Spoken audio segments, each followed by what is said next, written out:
Hi, everyone. Welcome to the very first workshop of the Global Health Film Festival 2020. I am Lauren Anders Brown, the film program producer for this year's festival, joined by Jane Ray of the Whickers and Kim Normanton, both who have done audio documentaries for much of their careers in the past and are here to help us hear a little differently. So this workshop is called Hearing Health. And we like to use acronyms at times. And so this one here, we're going to look at honest, engaging audio rocks as far as content, curation, sourcing stories, and really looking and diving into how audio plays such an important medium when it comes to health and global health topics. So I'd love to start with Kim. If you could tell me, why do you think audio is an effective medium? Well, I think it's a lot quicker to establish intimacy and trust, really, maybe than film. I mean, because it's unintrusive. It's just like one little producer, like me, I'm short, and no crew, no lights, no rearranging the furniture. And so I think it's quite effective for getting people to feel comfortable and at home and less inhibited. And hopefully what we all want is for them to open up and say what they really think. Absolutely. And Jane, what are your thoughts with all of the work you've done with audio over the years? Why do you find this to be such an effective medium when it comes to health topics? Well, it's certainly all the things Kim says, the practicalities of it, the cost effectiveness of it, but also the greater chance for intimacy, for real intimacy and real honesty. I can give you a statistic here, if you like, a bit of science that's been done on this, a bit of research. There was a mega lab experiment curated in 1994 by Richard Wiseman, professor of psychology, and he got 40,000 volunteers to work out whether print, TV or audio were the best means for spotting a lie. And he did this, he got everyone to read a true and a fake piece in a newspaper, true and a fake piece on radio, and a true and a fake piece on TV. And the results were, you might say, surprising, because I think instantly we might think that TV gives us the best chance at spotting the fibber, because we can look into somebody's eyes and tell if we are hearing the truth or not. But in actual fact, most people who appear on television are very good at disguising their tells. So actually, with television, the chances of spotting the lie were only average, 51.8%. When it came to print, it was slightly better. You can go back and forward, and try and work out an inconsistency in an argument. And you stand a better chance with print. 61% can spot a liar in print. But when it comes to audio, it's the human voice that really gives it all away. And in those cases, a massive 73.4% got the truth. So I think radio is arguably a more truthful medium, or it's quicker at getting to the truth. And although people talk a lot, and I agree, the power of the visual image is preeminent in documentary film, but there again, the power of the visual image that you create in your mind stays with you far longer. And I'm going to say one thing on this very quickly, going back to why I got into it. Whenever I was interviewed as for jobs in radio journalism, because I started out as a reporter, I would always be asked what news sources I listened to, and I would have to analyse the news programme of that morning or from our own correspondent, and they'd say, what do you really like on radio? And it would always be a fib, because what I really liked on radio was something that I accidentally stumbled into when I was 4 years old, which was a play. And I didn't know what was going on. I was too young to understand the significance, but I understood the emotion. It was a child wakes in the night, is alone and is fearful and needs to go and find its mum. So off he pads across bare floorboards, which in that time would have signified poverty, no carpets, no central heating, goes into the mother's bedroom and is shocked to discover there is somebody in the bed who is not the child's father. And it's so great is that shock. The guy wees himself and you hear the urine splatter on the bare floorboards. And from a 4-year-old imagination, I didn't know the context of this, but I knew that whatever it was that child had seen was absolutely terrifying. And I got that through the sound, and that stayed with me. And if anything sort of made me a radio documentary maker, it was things like that. It was those pictures that stick. So in today's workshop, you'll see we're all wearing these. They're not just a fashion statement. We are doing, this is audio documentary. So if you have a set, please put them on because it's going to be the best way to listen to the clips. And to start us off, we're going to first look at health issues we can see. And we're going to be playing a clip from Kim on Kevin talking honestly about becoming a father to a Down syndrome son. This is a documentary I made about 3 sets of parents coming to terms with having a child with special needs called Accepting Jack. And Kevin is a first-time dad, and it hadn't been picked up in his wife's labour that before his wife's labour that his son Jack has Down syndrome. And in this clip, he talked very openly about his initial feelings just hours after his son Jack was born. I felt a little bit sick, I think, when they told me. And then it's like, anyway, you get yourself off home and come back tomorrow. So I made a quiet journey back to my parents' house and stayed there the night. And I just remember my dad getting this bottle of whiskey, quite an expensive bottle of whiskey, and bringing it through into the front room. And my mum's there and my sister. And my dad poured these small glasses of this whiskey and he said, come on, you've got to have a drink. This is my first grandson. Come on, your little boy, let's toast him. And I just remember saying, I really don't want to drink, Dad. And he said, you've got to have one, you know. Celebration, isn't it? And I just remember turning around to both of them, to my mum and dad, and just saying, how am I going to learn to love him? And they both started crying and they said, of course you love him, he's your little boy, isn't he? What are you going to do, give him away? And this is terrible to say, but I think that if somebody had said, do you want to swap him for a normal baby? No one will ever know. At that moment in time, I'd have probably said yeah. I think it's amazing and rare and very special to hear such honesty there from Kevin. It was a massive influence on me, that programme. It resonates, and it speaks to Kim's ability to start where you are, really. These stories that you see because you have a unique relationship that you have built up through trust and time with the protagonist, with the person who you are going to record, or the person who you're going to provide with recording equipment to record themselves. You also have unique access through the stories which are landing at your feet. And I'm going to talk to you a bit later about one such story, which is literally a letter that landed at my feet in the Charing Cross Road as I was crossing the street, and this guy dropped it. More of that later. But there are the stories which are unique access stories that work so well with audio because they're in some sense your own story.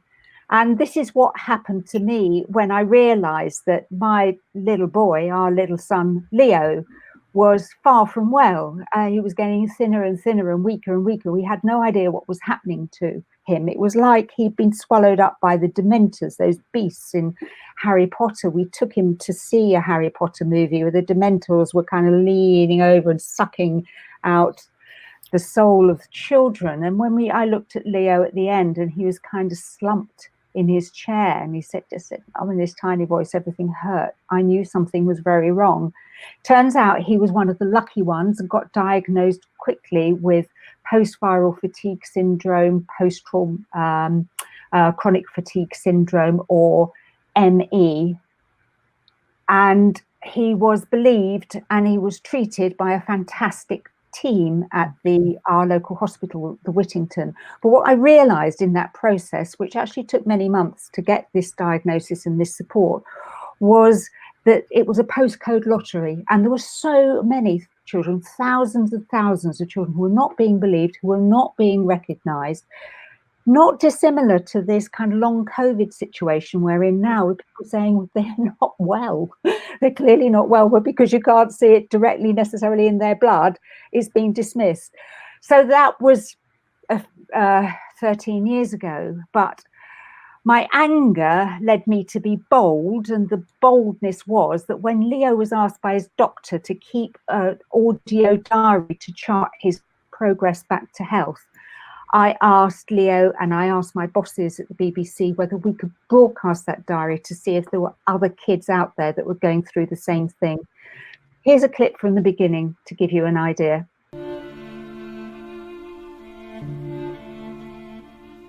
The first violin's rusty, like all tired and slow, and then another violin comes and saws and cuts across it, and that's me, Leo.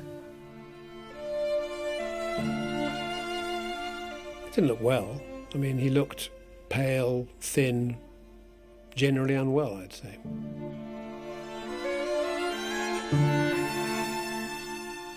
The first thing I remember about Leo is that he was half asleep. Even when he woke up, it was only for brief moments, so you had the impression of speaking to somebody who'd been woken in the middle of the night, as it were. And he could only stay awake for short periods of time, and then he would doze off. Or he looked as if he was dozing off. He was certainly not paying much attention. Dr. Kramer, who's a psychiatrist, thought I should come up with a name for my body. It occurred to me that this was an opportunity to distance Leo from his symptom. And so, since the symptom occupied his whole body, the body would have to have a name separate from the occupant of it. He chose the name Rusty, which is really very comical. I chose the name Rusty because my body feels, well, to be frank, rusty. Say I have a stomachache or achy bones, that's Rusty's problem, and I'm Leo. I like to think that they're separate things.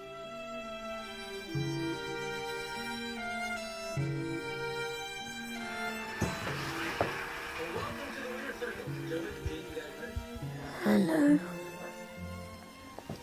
Hello, darling. How are you feeling? Not good, I'm afraid.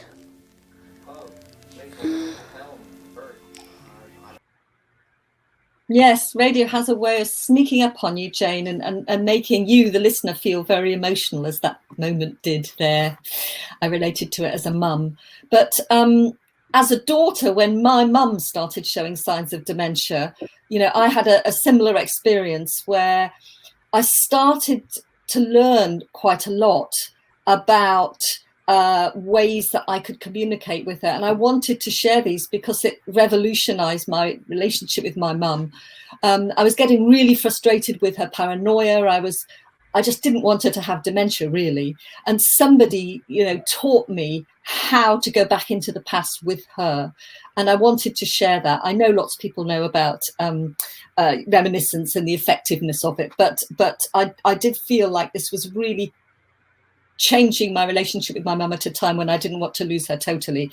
So here's a clip where I'm using objects from the past to call forth flashes of my old mum, and it's quite late on in her dementia, so you can't tell entirely what she's saying, but happily we've got subtitles. So I've got something to show you here.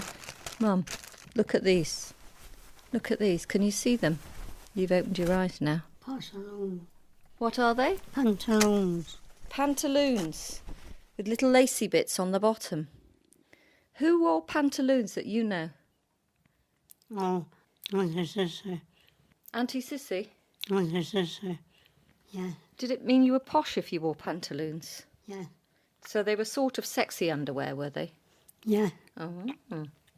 I got some the other week. You got some, did you? Yeah, Well- From Auntie Sissy. Auntie Sissy died years ago.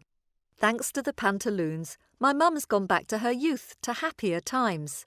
I was amazed she could tell me stories that were new to me. I felt as if I could become the link between missing memory points. And there are still moments when Mum surprises me. Recently, out of the blue, she startled me by remembering the words of a hymn she used to say at bedtime when I was a child. Can you remember that? Can I remember? Everlasting arms of love. Can I remember the everlasting arms of love? I'll always remember it, Mum, because you taught me it, didn't you? Yeah. The everlasting arms of love are beneath, Beneath, around and above. beneath and around and above. I remember it. Good memories. Got lots of good memories, Mum.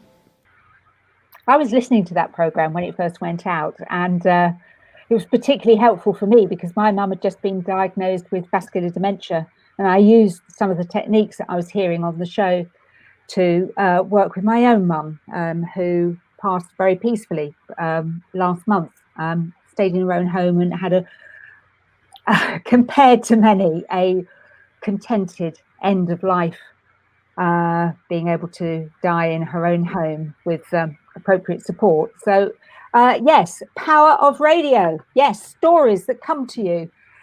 One story that came to me, as I hinted earlier, did literally land at my feet when I was walking up the Charing Cross Road, bemoaning the fact that I needed to find a story to keep my tutors happy at the journalism training school where I was currently studying. And there's this very tall guy in evening dress, really, really posh, very elegant. And he's belting up the street, and this letter falls out of his pocket, and I pick it up, honestly, genuinely, to give it back to him. And he was long gone. And I open this letter and I read it, and I'm with my friend Neil, and we both realise that the contents of this letter mean that a geriatric hospital in North London, Neasden Geriatric Hospital, which is got question marks over the future of, because it's an old Victorian place and people were worried that it might be ready for a revamp. In actual fact, what the letter's telling us is a deal has been done with Barrett Homes to sell off the site, and a consultation procedure, which is about to start, has to come to the conclusion that the site must be closed and sold off, and the patients, 85 elderly patients, long stay patients, must be out of there by Christmas, or the deal's off. And the money is needed, we find out later, to pay off a overspend on a swanky new hospital down the road, Charing Cross Hospital. So let's hear the opening of that programme now. We've come to London's Charing Cross Road, near the corner of Old Compton Street, to the exact spot where our document was found 14 years ago. The letter, which was neatly handwritten on a sheet of lined memo paper, was picked off the pavement by Jane Ray, then a trainee radio journalist. It refers to the closure of a geriatric hospital in Neasden, about 6 miles from here, and it seems to imply that the closure was more imminent than either staff or patients realised. Laurie Pavitt has been on the phone to me. He feels that the precipitative removal of patients would make for a difficult atmosphere for the joint working party.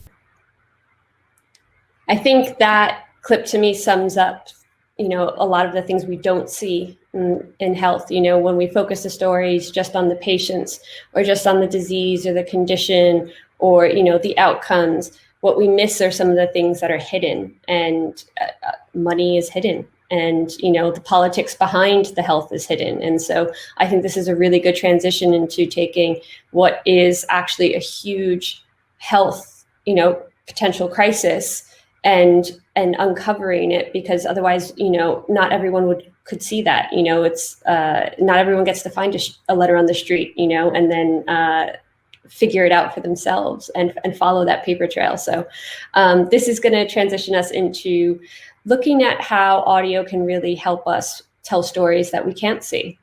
And I'm going to hand it over to Kim to introduce this next clip, which is, I think, a really interesting one.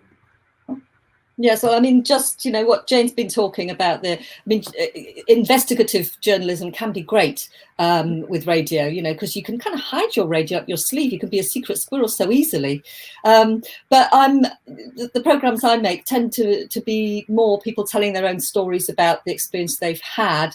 And equally, I think one thing audio can do is sort of, when it comes to getting inside stories that we can't necessarily see, like mental health issues or stories that we can't see because appearance gets in the way or is distracting.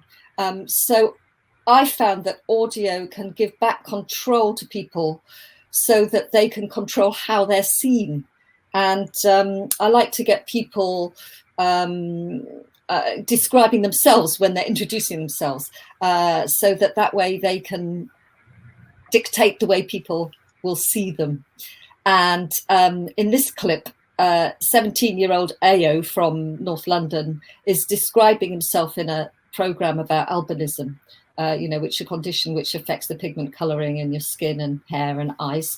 And the programme was called Too White to Be Black, Too Black to Be White. And this is Ao describing himself. I have an African-looking face. I have, if it's not in cornrows, it's in an afro, a regular afro. So if you were to stand me next to another black man with an afro out, I would look exactly like him, just I would have light skin and blonde gold hair, while he'll have dark skin and regular black hair.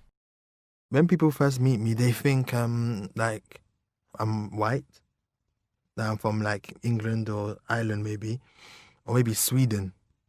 They'll never guess that I was black until I tell them. I do consider myself a black man because I feel like one. It's built into me. I mean, I know it doesn't show my skin colour, but race isn't just your colour. It's interesting, Ao didn't want to be, he didn't really want to be photographed. So I suspect he wouldn't want to be on film at all, but he was, out of the 3 people in that programme, he was definitely the strongest story, and he was very thoughtful, as you could hear, but he didn't want to be photographed. So there were 2 other people in the programme, and so what you can see obviously isn't Ao, because it's a woman, Nazim, who had a little baby. So that's just to explain that photograph. That actually really brings to the forefront, like, one of the strongest reasons for audio documentary to have a place in health is because, yes, sometimes patients or contributors don't want to be shown. I know I'm always asked, how can I protect someone's identity? Do you have patient consent? Are you sure you have patient consent? How many times have you asked? And then still sometimes, for me, I always give my contributors the right to rescind their option to contribute. But it's nice in audio. I can appreciate and understand how just using your voice still has that power, but also protects. And it cuts through. So I suspect, just as a strobing tie on television and with a newsreader will completely distract you from the story, I think if you'd been able to see the people in that programme, it would have taken you away from the voice for a bit, because you're kind of thinking, oh yes, isn't that curious, and that's just what they don't want. So Jane, could you tell us a little bit about your clip that you have to follow that? Yeah, that was certainly true. What Kim was saying there was certainly true of Kath, who I'm coming to in our next clip. This is actually a very early programme. It's the very first audio diary that I set up. I advertised in a local paper for people who were about to change their life in some way, and decided that these would make good audio diaries. I had this obsession with gifting radio to editorially to the people whose story it belonged to. I mean, this is now slightly old hat with the advent of self-shooting on iPhones, but it was different because, you know, iPhone selfies, nothing is more manufactured than an iPhone selfie, whereas this, it was a quest to really get people to express and explore. Now, Kath answered the advert. All she told me originally was that she was trying to get back on her feet, quite literally, after a serious accident which had given her permanent spine damage, and therefore she didn't really want photographs because she wore calipers. She wasn't terribly cool about that. She was a teenager, just about to hit 20.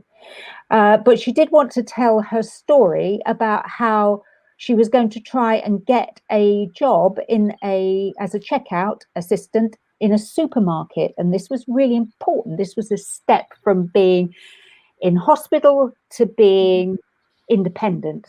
And she received from me a Walkman and some instructions, some pictograms how to work the Walkman, and I shoved her 150 of the BBC's pounds, and off she went. But in the course of the conversation we had about this, I realised she started to tell me that the reason she had had an accident was because she didn't realise that she was bipolar, because nobody discussed it. She had two aunts who had also been sufferers. It had been kept secret from her. She had been super high. She believed she could fly. She walked off a building. Oh. I wanted that to come out in her story, not just like, here's Kath, she's got bipolar, listen to this, but just all we said was, here's Kath, and you have to work it out for yourself. It's a bit of a nightmare with this Walkman and my crutch, because I'm carrying the wires. Oh, that's wires with my right hand, and I'm also carrying my crutch with my right hand. My crutch has got an R on it for right. Right, that's me standing up. Switch my light out. Oh, it's dark. The other light's not on. And I'll go downstairs. Right, here we come into the kitchen. Now I'm just going to look in the mirror, actually. And my hair's a bit greasy. Oh, it's a bit of a mess, actually. Let's see how many spots I've got. Got a few on my chin. I suppose I better put the milk back.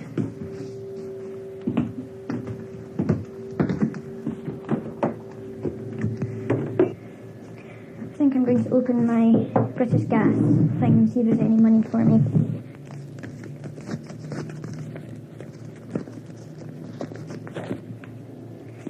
Oh, please make that be £4.26. No. £12.80. Check of £12.80. That'd be good. Well, has that made my day? I don't know that it has. I suppose I get a bit funny at the label that I've got on myself. But it's not really a label, it's just an illness. It's like diabetes, isn't it? It's like diabetes. I've got to take lithium tablets for it. Oh well, I think that's enough for today's diary. But anyway, it's bedtime, and it's now time to take the tablets. This is Thursday's Seroxat, which is paroxetine. I'll just take that. It's actually an antidepressant, which they're talking about changing. Well, I don't know about changing it. I think the main reason I'm not feeling too good is the fact that I'm not in any volunteer work. Right, this one is called Promazine. I've got to take 2 of them. And that's a sedative. Right, these are my lithium ones that I'll be on for long term. They're the ones that are hard to swallow. Well, I haven't got this one. That's it. Yeah, it was just about, it was so typical. You know, the spots on her chin were as worrying to her as the levels of lithium and Seroxat that she was on, you know, and it's what Kim was saying earlier about showing, not telling. It's not saying she has to take all this shed load of drugs every day to get by. It's saying you hear her. you hear her nighttime routine and you get to know her that way. I think there's a lot of truth that can be revealed, especially when you give people the power to record themselves, that you wouldn't normally get. There is always that concern when you're with someone and capturing, whether it be video or audio, that there's a performing aspect to it, but there's something so incredibly intimate about giving people the Walkman or the tools to also be able to do it themselves and to see kind of what's revealed. Kim, what's been your experience with the advantages you found as an independent producer of audio? It was good when I was working in Zimbabwe. I worked there for 3 years, and there was a lot of shame around being HIV positive, and it was such a taboo subject. People called it the yo-yo, that thing over there, and nobody in the papers, even though so many people were HIV positive at the time, but anybody who died in the obits, they never ever died from AIDS. It was always something else. So it was easier to be able to persuade people, I think, because it gave them some anonymity. And I could equally, anyone who felt shame for any reason, like I remember interviewing sex workers in Zambia, and they were up for it, and also they forgot, these little clip mics that you also use in telly, they're so useful. If I can sort of disappear really in the picture, and they're just talking, and that I found we got some very frank and moving narratives from people who you wouldn't normally hear from, because there wasn't a camera. And I think that's the double-edged sword. It's that these stories would otherwise go unseen, and they're still going unseen, but they're not going unheard. And that there are a lot of people that something like HIV affects. And if we just allow those stories to be left untold, then we don't understand the impact, and we can't really make real change, which is, part of the point of being a creator, especially for things about, health and global health, is to try and see change happen in some form or way.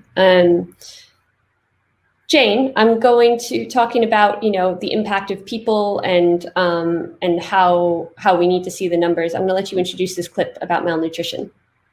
Yes, I think the most archetypal of probably the global health story that immediately springs to mind is that of starvation. I know that when my husband, who's a foreign affairs correspondent, did pieces on the Ethiopian famine, money would come rolling in. So there became a kind of mechanism of starving child, swollen belly, sitting in dust, give money, child okay, we move on, hurrah.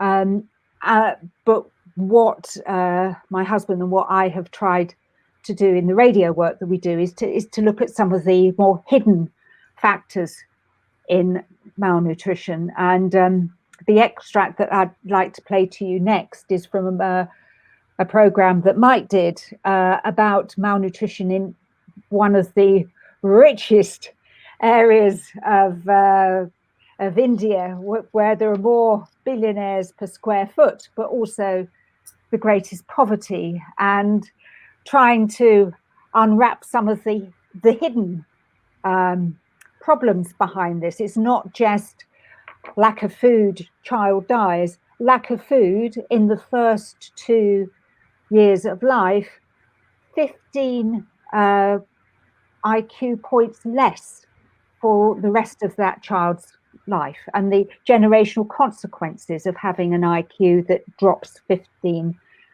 points is immense if you are trying to break a cycle of poverty. I don't need to spell that out to you. And also, there is food there, it's piling up, it's rotting, so it's not just about giving money, get the food, it's giving money, train people how to store it properly. So let's just hear just an element of this, trying to lift the lid slightly higher on malnutrition globally. In mathematics, for instance, I asked them to write 305. but instead of writing 305, they wrote 300 and 5, as in 300 and 5. Such is the stigma here of malnutrition that this experienced teacher at a Delhi government school doesn't want his name broadcast. Children with the potential of becoming scientists, sportspersons, intellectuals, etc. will not make it. And it is a great tragedy that saddens me.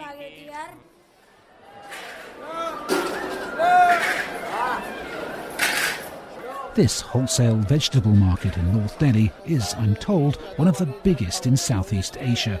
And it's clear, looking around me here, that there's plenty of food. So why is it so expensive in a country where production is rising? Around the monsoon time, if you look at Indian television, shows all these mountains of grain rotting because they have been put in the open, there's no adequate cover, and so on. So even when we have the production, a reasonable part of it is simply going waste. I think what this clip really tees up next is another one of the hidden impacts that we all hope to make as content creators, which is we want to shed light on these stories, the ones you can see, the ones you can't see, but there's another element to it, and I think it's an underlying theme of a lot of the films at this year's Global Health Film Festival, which is justice and how we can get what is right and just for people in all of these different health conditions in different parts of the world. And so, Jane, I'd love if you could to talk about your clip that includes Alex. Oh, Alex. Oh, he's such a star. He's a young man with Down syndrome. He is just gorgeous, very funny, determined young man who wants to stop having to live with his mum and dad, wants to get a job, wants to get a girlfriend. His mental health is absolutely brilliant, but he has a mental disability in relation to Downs. Try explaining that to people like me, really, ordinary oiks. Sometimes we get in such a muddle in the differences between mental health and mental disability, and prejudice, you could argue, is mental health disease in itself. So Alex gets to the point, he's very excited. He's going to move into a house that's being bought in Torquay, a nice town by the sea, lovely Victorian house. He's going to live there with 7 mates. He's going to go out and get a job. He's going to be supported every step of the way. The locals get wind of this, and a meeting is called so that Alex's mum and the charity who are buying the house for Alex and his colleagues to live in can disabuse them of any false misinformation or misunderstanding around what's going to happen, and have a listen to what happens next. One of the neighbours said, well, I expect you to pay for security fencing to stop them from jumping into our garden. You're going to devalue my house totally. You may as well buy it off me now for 5,000 because that's all it's going to be worth. I'll have no business by the end of this.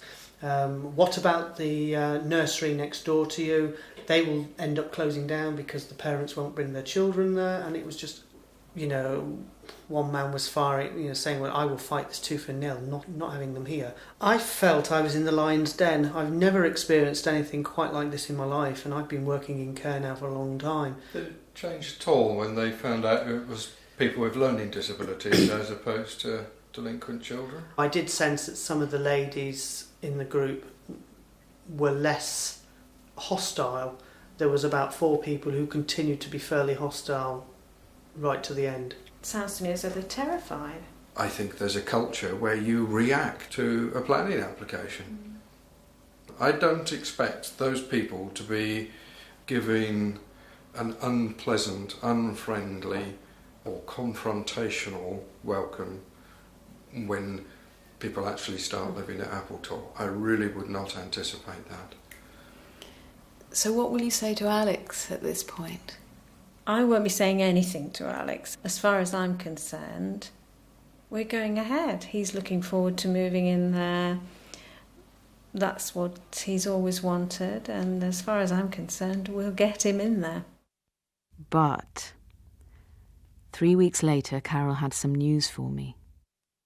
I got a phone call from David Wilson to say that there'd been more problems with the house in Torquay, Appletor.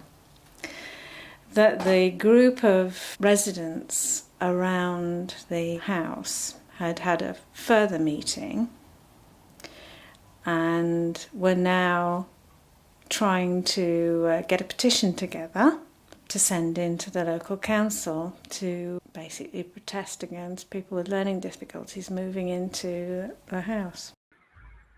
So you might wonder about the visuals for that clip. So that's Felicity Finch in the centre, in her Wellingtons, in the cowshed with the calves. And Felicity was the presenter. She's became a good friend of Alex and kept in touch with him. And Alex does indeed, in the end, eventually win through. Doesn't ever get to go to live in Appletor, but he goes off to live somewhere else in Devon and becomes a cowhand. So that picture of Felicity, I thought, was the most appropriate one to use there. I think that there's an amazing symbiosis in disabilities and using audio in order to try and educate and make people aware of things that they might not understand with disabilities, because I think, in general, disabilities can look quite hidden at times. And when they're not hidden, they're still not always understood. And so there's something interesting and almost, creating an equal ground when it comes to understanding disabilities more. And, they affect so much of us in different ways, or people that we know or that are close to us. And, we might have preconceived notions of what that means or what is and isn't possible. And it's always important, I think, to hear from the people who actually have it, to understand kind of a different perspective, one that we would never have, I think for someone who's never not had their whole vision, it's hard to explain that to someone else unless you hear it from someone and what that means and what they're capable of and what they're not. And that is something that's really amazing that audio can do, I think, as far as describing and detailing and, just immersing us in their world. So transitioning just a little bit from using lots of words to describe a situation, Jane, I'm really interested to hear this clip, because I think the best part of this clip is when there's no words and the person's actually speechless. Okay, so we're coming back to the letter in the street story that I started with. We've now got Lorne Williamson, the former general manager, into a BBC studio. He knows that he's coming to talk about what happened at Neasden. And sad to say, I didn't let it be known that I had the letter. I was advised not to, in case somebody accused me of stealing it or in case it was covered by the Official Secrets Act. Both were completely spurious arguments, but I didn't know any better at the time. I was a trainee. But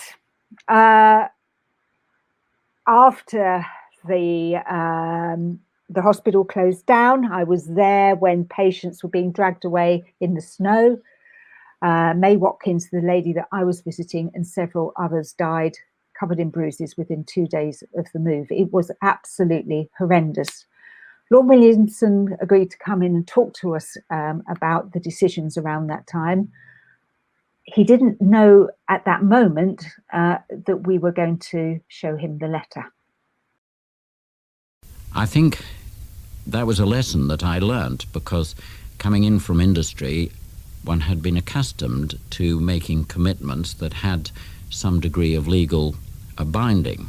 And really, I came to the conclusion after that the government was about as trustworthy as Arthur Daly.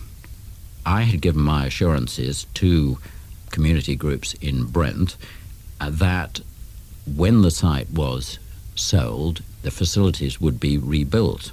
And I felt annoyed and let down that did not happen. At this point, I decided it was time to show Mr. Williamson our letter. There's a letter here I can show to you, written by David Kenny to you, in which he seems to be putting pressure on you to steamroller things through. And at the end, he alludes to the idea that maybe you should make it appear like the consultation process is being adhered to and the minister's decision isn't being preempted, which seems to suggest the minister had made his decision.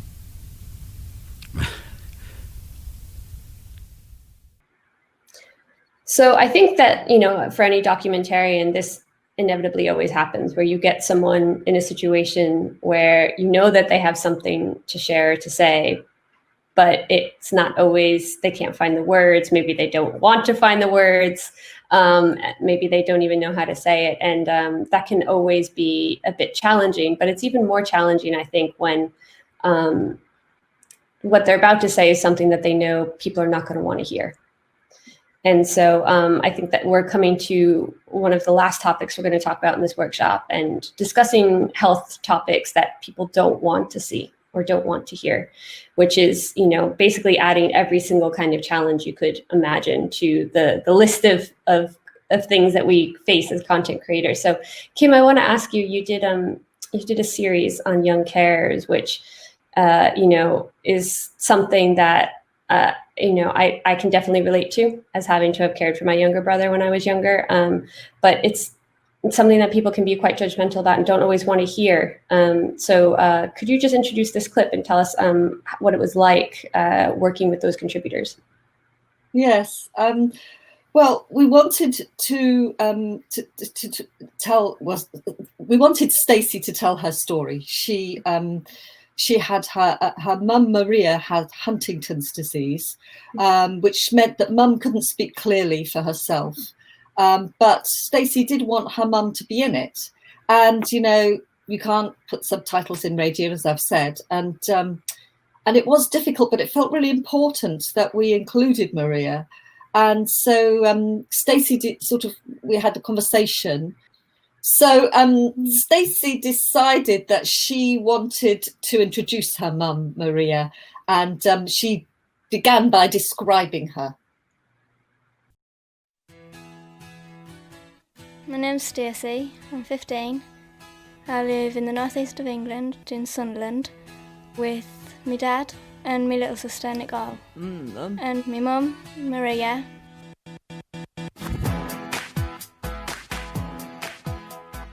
Maria. My mum Maria is calm, quiet, collective, funny, loving. She's got short brown hair, blue eyes. She's got good bone structure in her face. I mean, it was rather kind of uncomfortable at first hearing Maria trying to speak there, but juxtaposed with her daughter's description, it made it sort of more palatable. It made it easier to take, and at the same time, you could feel the love that she had for her mum, and you could also see the effect that Huntington's had on her mum. So she seemed happy with the way that went, and Maria, more importantly, seemed happy with the way that was played. We did play that to her. So sometimes you can kind of creep up on people with stealth and get them to listen to things they might not want to face, but in the way that you present it on radio. But I think it's so important to hear that, because if someone had asked me what someone with Huntington's looks like, sounds like, I wouldn't have been able to give you an idea or description, but I could have given you several preconceived ideas of what, if I heard someone with that voice, what was wrong with them or what they said. And so I think it just helps to break down those kind of stigmas of understanding, a lot of these different health conditions that affect a lot of us around the world. And I think the next clip was definitely one of the most hard-hitting ones for me, because it's very similar to a lot of the work that I do, but it's interesting to be on the other side of it, not be making it, but to experience someone else's work. So Jane, I'm going to let you introduce this clip, because I think it's a very powerful one. In northern Uganda, when it was under the rule, if you like, of the rather despicable Lord's Resistance Army, a way to desensitize children was to get them either to rape or to mutilate women who might be reminiscent of their mothers. This was an exercise in hardening children to become killers. So the first face that you see when you hear this clip is from a rescued child soldier from that region, from the Lord's Resistance Army. But the voice you hear is the voice of a young mother to whom this happened. Now, what I want you to think is, what difference would it made to you, to your perceptions, your reactions, if it had been a TV interview, so you see her face from the start? What difference would it have made if you never see her face at all? And what do you think I was trying to do by allowing you to see her face only right at the end of the clip that we're now going to listen to? The boy then reached forward and cut off my friend's lips, followed by her ears. Then he pushed the blade into her mouth and told her to bite on it. She did this. All the time, she hardly made a sound. Then they motioned for me to come over to the boy. And he did the same to me. They said, don't cry. How could you possibly not do that when such awful things are being done to you? We couldn't cry because there were men behind each one of us holding machetes. We had been told that they would cut the throats of anybody who cried. What did people who know you do when they first saw you in such a terrible state? Some people were very sympathetic to us and did all they could to help. But others were so frightened by the sight of us that they ran away. They just couldn't face looking at us. Were you married at that point? Yes, I was. By then I already had 2 children. How did your husband react when he saw you? He was very distressed, but promised that he would never leave me. He accepted me as I am now. Most of the women I suffered this terrible pain with were not accepted by their husbands like I was. Most of their husbands rejected them. I think my husband loves me very much. That is why he's still by my side. So I think the lovely thing about that last clip is the scene that it set. You know, how the woman described everything from one point to another in her own words. But I think what I love the most about audio documentary is the natural scenes that can sometimes happen and be set. And so, Kim, I was wondering if you could share with us, as someone who's worked so much in this field, how you set the scene when it comes to an audio documentary. Yes, well, I think it's about, again, just giving control to the people. So it's the soundtracks, really, isn't it? You know, it's the same in film. You know, it's letting the camera run and picking up all the clues. And so it's showing, not telling. And I think that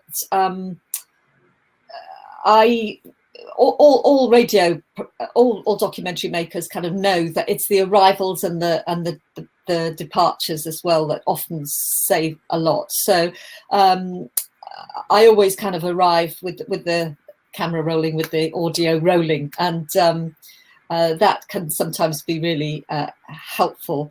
And in the first clip in the clip here that I'm going to play you is from the programme about young carers, and Lewis is 10, and he's caring for his mum at the opening of this programme, and there's a little sort of sound effect which some of you will probably recognise, being medics, and in a way I think you'll all know what it is. I'll talk about it afterwards. I'll keep it as a surprise. My name's Lewis Shoulders. I'm 10 years old. I live in South London. My mum's beautiful. She's got a great smile. She makes me laugh sometimes. Sometimes her eye goes a bit red and that, so it looks a bit funny. She's diabetic and she's blind in one eye and got about 10% in the other.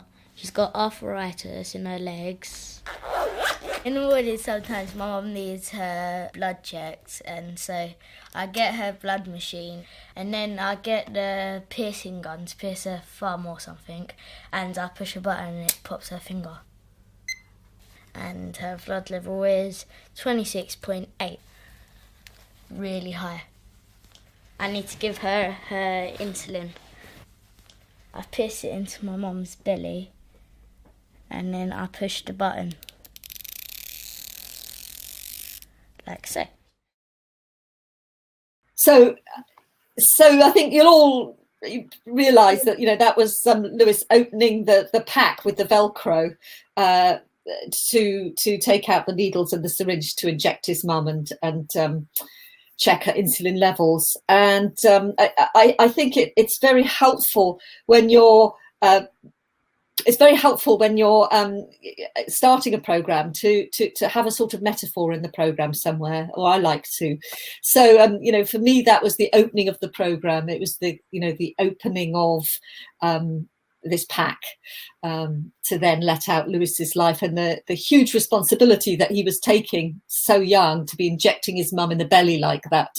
And the sound of the needle going in, 2 or 3 boys in my family all are sort of needle phobics, and they can barely listen to that because they conjure up their own images when they're hearing it, which makes it just as bad. I thought it'd be easier to not be watching it, but apparently, my husband's particularly bad, and he can't bear to listen to that program because it makes him lose all the colour in his face, Yeah. Which brings me to Jane. If you could introduce this lovely scene of sounds. We're back with Leo, Rusty and Emmy, and later in the programme, in this non-narrated programme, I should say, there are no links. It's just a series of scenes with little overlays from Leo's diary and his doctor support team just commenting on what's happened. But all the clues are there, especially for the way that his sister is now feel quite capable to answer him back. You hear that Leo is he's rolling down that hill to recovery. It's the 1st of September and we're going out to Derbyshire. Not specifically just to go and test a wheelchair, but I thought countryside might be good for seeing how fast a wheelchair can go down the hill. Okay, Holly, I want you to push me down that hill. Okay, now just run and then let go. Do you think I should put turbo boost on my wheelchair? I think you ought to have rocket boosters on your wheelchair. So do I, actually. We can't customise it too much because we've got to give it back when you get better. Run, run, run, run, run, run, run, run, run, let go. Run, let go. Oh, God, not stinging nettles, not the stinging nettles. I don't like crashing. So, not long after Leo ended up in that pile of stinging nettles at the bottom of the hill and the programme was broadcast, there was a follow-up helpline immediately after the programme for anyone who might have had concerns and wanted more information. Within 30 seconds, the helpline was completely jammed with people, families mainly, parents mainly, but also sufferers themselves trying to get through. To cut a long story short, the BBC decided that there was a need indeed for a whole month of programmes on daytime television and on Radio 4 that touched on the now uncovered global story of childhood ME. And this is just one example of what happened in the weeks after the programme went out. ME, otherwise known as chronic fatigue syndrome, has no definitive treatment, no cure, and there's no clinical test to diagnose it. Yet it affects around 250,000 people in the UK, including 25,000 children. Well, last Friday, Radio 4 broadcast the audio diaries of Jane Ray and her 13-year-old son Leo. Leo was diagnosed with ME aged 11, and the documentary charted his battle with the illness. We'll hear from Jane in just a moment, but also with me is Professor Leslie Findlay, who is a consultant neurologist and clinical director of the National ME Centre. Professor Leslie Findlay, I said an awful lot about what we didn't know about ME. What do we know? What is it? Well, you're quite right. It's common. Simplistically, it can be considered as dysfunction of the brain, the nervous system, and the immune system. So the whole point as a content creator is to make content that creates change, that resonates with people, that can touch them personally, but also that can do something bigger, that can, actually create change, whether it be, on a community level, on a global level, or somewhere in between, like a policy level. And I think you found a little bit of that, Jane, with your infamous letter in the street.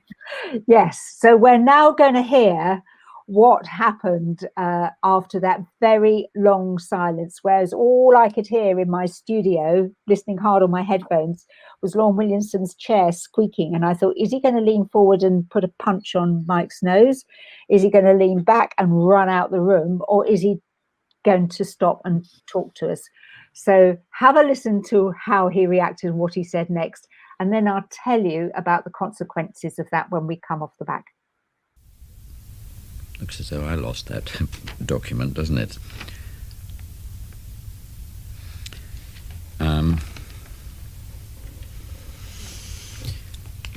Well, public consultation in the health service at that time, and I suspect still, takes place after a decision has been made, and that decision can be reversed if the minister gets cold feet and backs down. I think if you wish to prevent or make changes to the health service from a community point of view, it is essential to influence before the formal consultation procedure has gone on. So the lesson to be learnt here is that if you want consultation to work, get in quickly before you're consulted. Otherwise, you've left it too late. I never thought a sound like a squeaky chair could really make me just hold my breath so much. It was almost like the Jaws 2 notes, you hear like dun dun. It's like you heard that, and he could have either just done any of the things that you described before. But tell us what happened after this. Well, after he made that extraordinary statement, as he did then, and he did later apologise, but he makes this statement that actually public consultation is a complete joke, is basically what he's saying, because if you don't manage to influence the minister before they go to public consultation, you've left it too late. Now, a lot of people were listening to that, and it got picked up in Parliament. It was debated in Parliament. The replacement Labour MP, after the wonderful Laurie Pavitt, who you heard mention right at the beginning of this global health audio workshop, Laurie Pavitt's replacement was a young MP called Paul Botang, and he campaigned for better access for the public to the decision making around local hospitals. There was also a big campaign about saving local hospitals. The wheel had gone full circle, and instead of being shut down, hospitals started to be reclaimed as local treatment centres where people could get to on foot or a short bus ride away. And the policy of busing very vulnerable patients during snowstorms, that was re-emphasised across the NHS as being a thoroughly bad idea, that clinical considerations as to the patient's best interests needed to come to the fore, whether or not and how far that's actually happening, but there was at least a public policy statement to that effect. That's incredible. Like, that is a laundry list of change, of real change that came out of that audio documentary. But I know, we don't always hit those successes with every single program we do, but it's incredible when we do, because that's, as creatives, that's what keeps us going. That's why we do what we do. Kim, can you give us any kind of your own shared experience on impact and the way that your work has impacted others? Well, I've got one happy ending to share, and that was just in Zimbabwe, when I made a program about the child-headed households, so the orphans from AIDS, the orphans from parents who had AIDS and died. Very often these children were looking after 5, 6, 7 younger siblings, and again, that sort of single voice that cuts across the airwaves, especially children. I think you pay more attention somehow.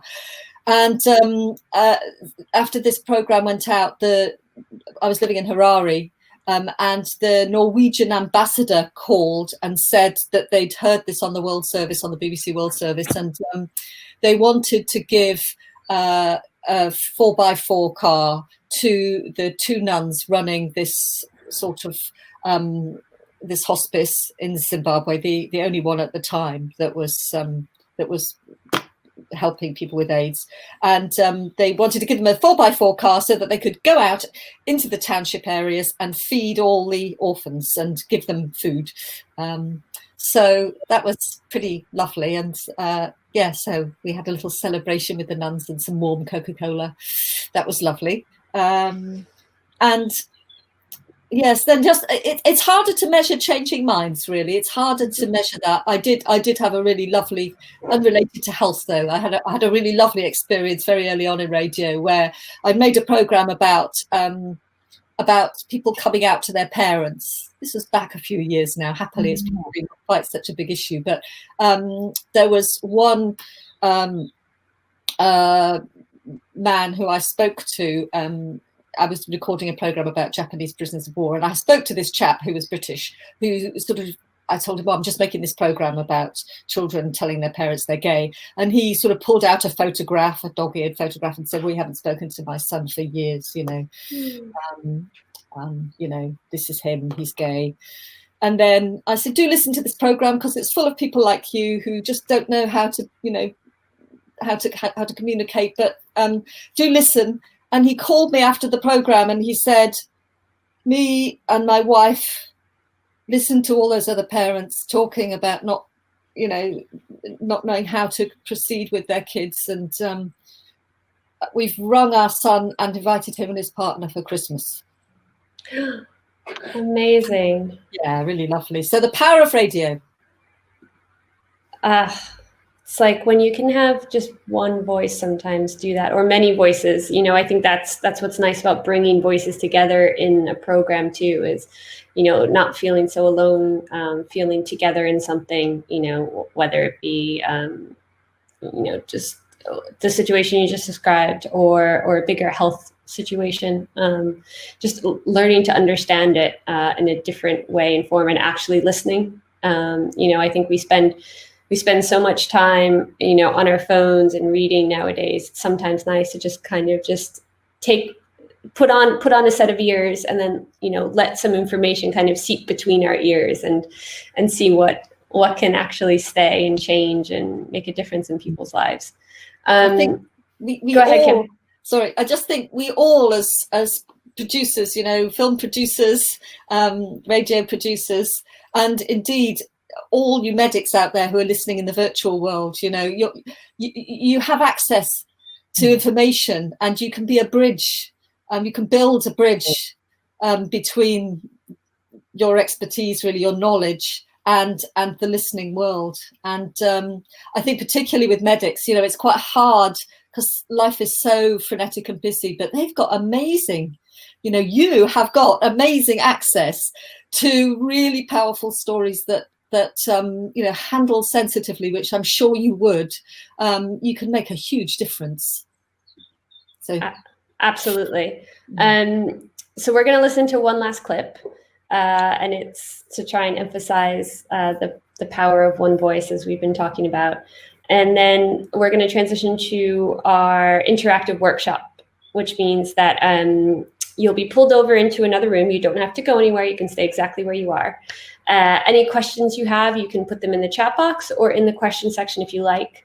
There'll be a couple polls for you to answer about what your understanding of audio documentaries were before and what they are now. So please look for them in the bottom of your screen. And if you have a camera and a microphone, we can bring you up on stage to talk about your ideas and try and, if you have anything for Jane or for Kim, to try and clarify or want to understand more, come up and be part of the conversation. So we're going to go to this last clip, and then we'll see you then. At the Catholic orphanage in Harare, Sister Mercy takes me on a tour of the building. As we walk along, a frail little girl follows closely behind. Joyce is 9. I want to send a message to my family. Tell us what you would like to say to your family. I like to say, hi, what are you doing? Come and see us.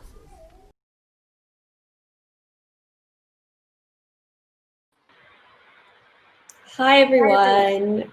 Oh, it's so wonderful that entire process that we just went through, we did a lot of talking.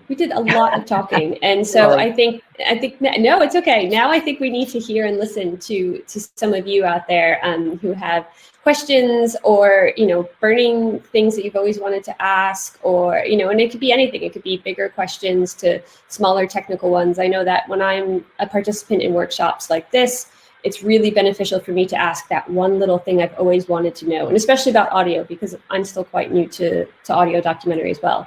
So to give you some time to come up with your questions and to share them with us, please, I'm going to start with Kim.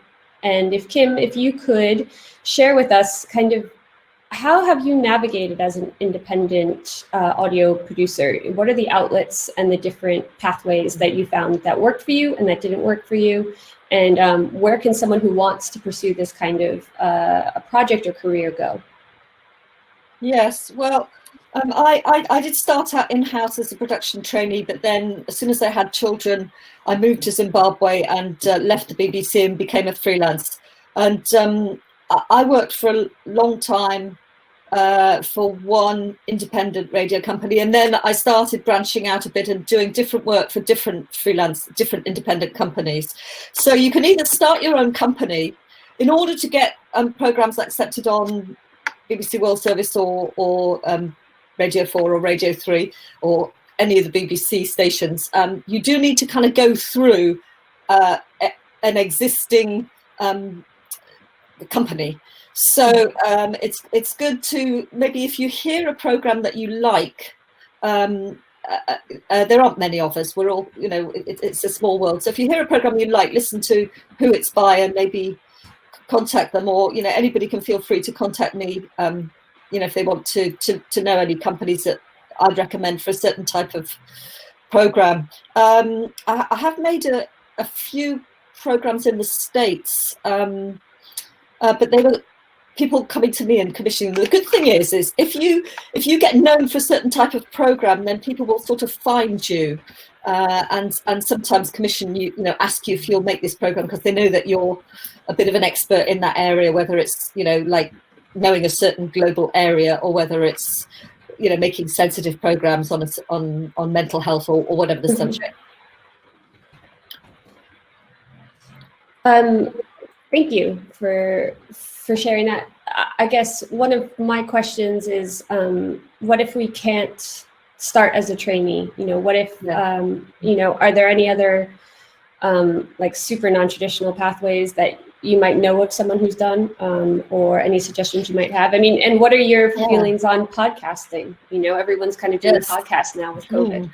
Well, I've just started my first podcast. That was my lockdown project, but it was mine too. Yes. Yeah. What's yours about? So you both, I think, would kind of appreciate it. So you know the BBC podcast, From Our Own Correspondent? Yeah. So I realized I had a lot of stories that just got left untold from my time in the field, but I film and record by myself. So my series is called I Am My Own Correspondent. And so it's just me digging into the archives and using unused interviews and telling kind of the context around them. Oh, that's brilliant. Yeah. I mean, you know, podcasting is so good, isn't it? I mean, the only thing I have to say about podcasting is you can get a great audience, you know, and you get them globally around the world, which is exciting, but you don't really make much money. It seems to me, if you're big in America and you can manage to persuade a sponsor who's interested, then I'm told that's the way to make money. But although, yeah, it's very satisfying because it's free for people and anyone can listen. So that's what I quite like about it. And also, you don't have any restrictions on you. You know, you can more or less say what you want, which is quite a nice thing to be able to do. Yeah, exactly. Although I think the hardest part of podcasting is actually just getting it out, like the physical mechanics of getting it out there. It was super foreign to me, I know, at first when I tried to figure out there's only certain platforms that then stream it out to the other platforms, and you have to find that one and make that work for you. Which one did you end up using for yours, Kim? Oh, well, it's nothing to do with global health. It's just something that I've had an interest in all my life as my children were growing up.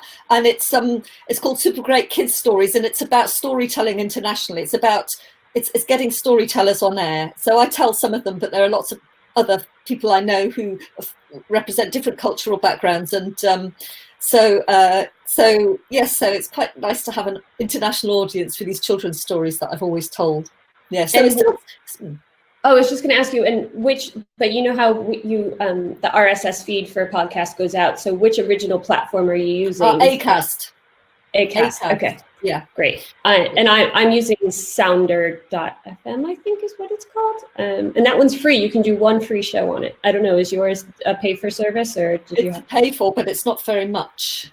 It's really quite low. It's very affordable. Yeah. Yeah. So just to answer that other question, you know, if you don't get into the BBC, well, that's no problem at all these days. I mean, it's quite easy just to download your own software and sort of teach yourself, you know, to do basic editing. And also, of course, there's lots of certainly in the UK, there's quite a few good courses that you can go on and do 1 year sort of postgrad journalism course. I did one. Did you do one of those, Jane? I did a sort of, you know, so I didn't know anything about radio when I graduated, and then I did a year's postgrad radio course and learned everything I needed to know. Did you do that, Jane? Yes, I did. I went to the London College of Communication in London. Yeah, which is very good.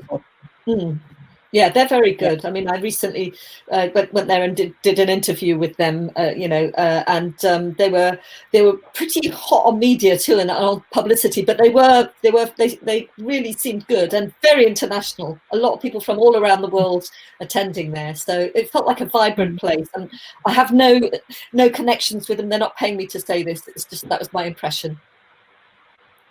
Jane, what are your thoughts on podcasting? Well, my thoughts are so positive that an old Luddite and technophobe like myself, we are seriously now looking at setting up a Wicker RAFA podcast. RAFA stands for the Radio and Audio Funding Award. And what we've realised, what people have keep persuading us that podcasts are very much the future and we really should have a Wicker platform. And I'm talking to somebody very experienced in podcasts, very carefully now to get us the right platform and for us to be a way of sharing and introducing new emerging talent in audio production to the world. Do you want to tell us a little bit more about the Whickers? So Alan Wicker, our benefactor, was mad for radio and audio. That's how we met each other towards the end of his very prestigious television career. He got back into radio, which is where he first started, and I made a load of documentaries with him through that. And so when I was invited to set up the Whickers, which is a funding award for TV, film and audio, the and audio bit was at my insistence that it had to recognise audio documentary, which I think it's no surprise to know had been hugely underfunded for many, many years around the world, just to ensure that we at least were able to support some great new emerging talent from around the globe. And to that effect, we have an annual award, a funding award, where we give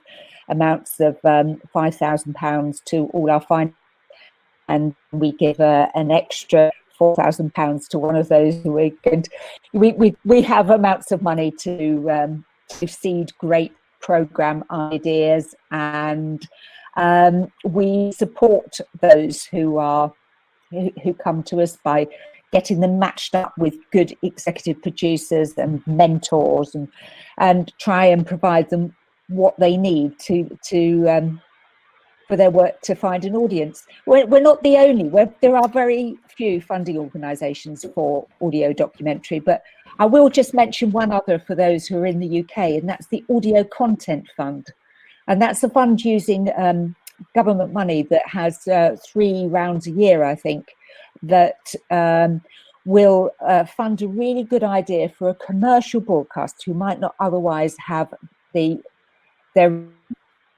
pocket full of cash to do fine-tuned, beautiful documentary, but would love to broadcast a documentary appropriate to the channel, given the funding. So that's another option. So the Audio Content Fund might be worth somebody Googling if they've come up with a natty idea for a commercial station in the UK. But we are hugely international.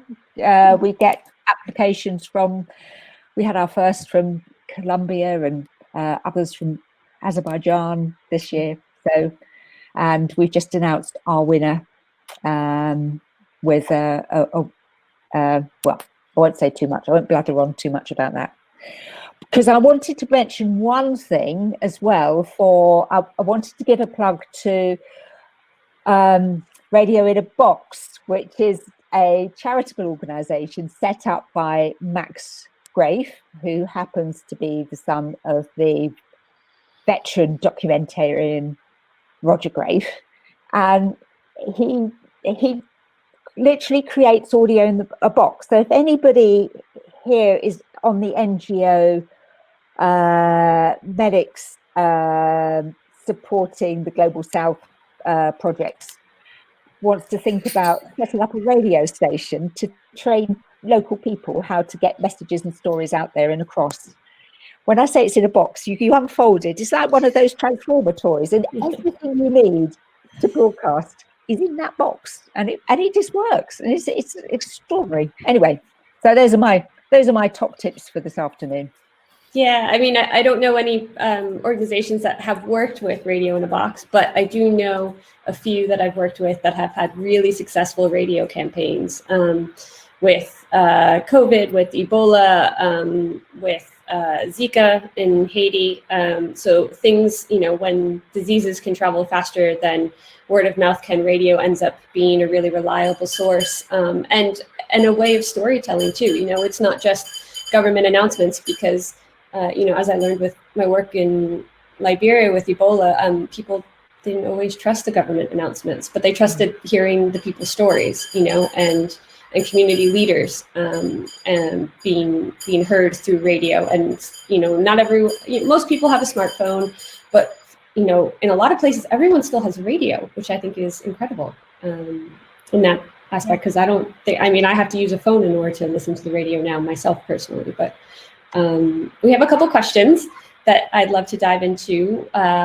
First, we'll start with the one from Claire, which is, have you used or considered using audio documentary in conjunction with film for a multimedia experience related to a given topic?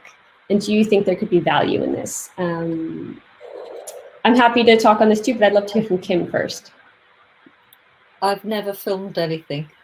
Have you ever worked in collaboration, done a joint project with a filmmaker? No. No, I've always done audio. So there you are. That's my new challenge. is to do something with film. But no, I've never worked with film. Jane? Jane. I've when I was heavily pregnant with my first son, Leo, my husband and I decided to set off to the island of St. Helena, and we did. We had a week on the island because the boat only goes there 3 times a year, so we just had to time it right. And we did film, TV, radio. We did every medium under the sun. It was my last hurrah before sitting down quietly and having a baby. Since then, Mike got a feel for it, and now most of the projects he does. I mean, for example, just last month, he got back from Darfur, troubled region of North Sudan, and he was there to do. He's done a radio documentary. He's done From Our Own Correspondent. He's done a TV piece, which I think is going out on Newsnight. I lose track. He's doing a world TV documentary piece with a wonderful cameraman he took with him called Phil. But he is most of his projects, because he's traveling to difficult to reach places. He'll be armed up. It's a luxury having Phil to work with, but if he doesn't have Phil, then, and he doesn't have a heavily pregnant me with him, then he has his own selfie stick and his tripod, and he does it all himself. So yeah, is the answer to that. And yes, it does work. I think campaigns across multi-platforms work very well, but the mistake is, and what I've kept banging on about in this workshop, is that radio works in a different way to TV. You're not writing the pictures. You're writing the pictures, rather. You're not writing for the pictures. And it does require a different mindset. And I think a lot of people don't quite get that. So a lot of audio that is just really the sound of a TV program just doesn't work in quite the same way. Yeah, I agree. I think there's huge value to having a multimedia experience in that sense. I know a lot of NGOs, I do a lot of work with the UN, they ask for different multimedia experiences if you're pitching a project to them. So they want you to do something that is, pitch something that's a 360 VR, podcast / interactive film experience. So then it can be used in different ways for different purposes. So from a messaging standpoint or an organizational standpoint, absolutely. From just a purely content creative standpoint, I'd like to explore it, but I'd also need to have the funding to do so, and the need and the platform personally, because it's a lot of work to do, whether it's just a podcast, each one of my podcasts takes an entire day for me to do. And that's one day then that I'm doing something I love, but that no one is paying me for, because my podcast, as we've talked before, it's free and accessible and easy to do. So I think there's a balance in that, and sometimes it's nice to make a choice and to stick to it, to go one way or the other as well, and I think that brings I think that brings us to our next question from Manis, which is the point about audio helping people control their own narrative better than video is fascinating. Do you think it's harder to provide an unbiased account on visual mediums? And then the second part of that is this because stereotypes are more visual than auditory? That's a really interesting question. I think because of I think so much more of TV has to be pre-planned, because you've got so many shooting days and you have to know, have to storyboard it in your head to an extent that you don't for audio. So that gives you more freedom in audio to follow a shifting, changing story. Now, you could argue that one the other way. There is a reason that I keep coming back to audio. I do TV as well, but there is a veracity about audio that I find very compelling and keep returning to. I'm not quite sure totally getting to the answer of the question. What do you think, Kim? Yes, I'm thinking about it. I mean, I think that some people just are more visual oriented, really. You know, they just click better with visual, and maybe for them, you know, it's actually better to be able to see things directly, and see what, you know, kind of assess the whole picture more quickly. I think there's an argument for both. I'm not sure, are stereotypes more visual? You know, it's kind of what I was saying before, that I do think sometimes you get more to the real content of something if you're not distracted by the way someone's looking, like you know, the women who were disfigured by the Lord's Resistance Army kids. Or the albino gentleman that you recorded with. Yes, or yes. Or really, I think, you know, especially for me, is the woman with Huntington's, you know, that you recorded with, because yes, you hear her joy about how she was being described by her child, and you're in another place. And in answering my own question about just showing you the face of the woman who was mutilated by the boy with the machete right at the end, is so that when you do see her face, you're seeing the face of somebody who is telling you that she is loved, that her husband stuck by her. So you're looking at the face of a loved person rather than a mutilated one. That was the idea behind putting it there. It's almost the difference between reading a book and watching a movie of the same thing. You know, you get to create the visuals and the scenes when you read the book, because you get to interpret it however you take it. And then some people hate watching the movie then, because that's not how they imagined it. So I think and then some people who've seen a movie get really bored reading the book because they've already visualized it in one sense. So I think that has something to do with talking about stereotypes. It's our assumptions and kind of what we understand or see someone. But I think the nice thing, so the question goes back to, is it harder to provide an unbiased account on visual mediums?